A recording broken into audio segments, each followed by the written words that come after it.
వచ్చే అవకాశాలు ఉంటాయి.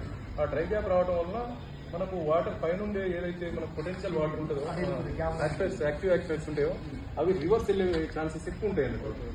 అంటే డ్రై గ్యాప్ రావడం వల్ల రివర్స్ వెళ్ళే ఛాన్సెస్ ఉంటాయి.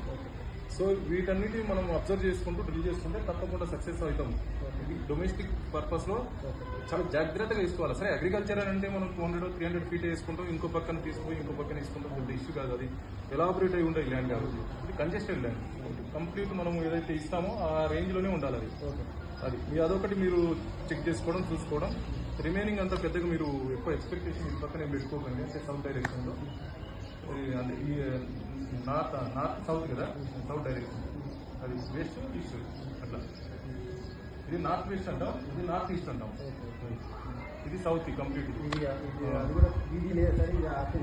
ఇది నార్త్ ఈస్ట్ లేదు, ఇది మనకు లేదని అంటున్నానంటే అది మనకు ఎక్కువ హార్డ్ రాక్ వచ్చిందా కానీ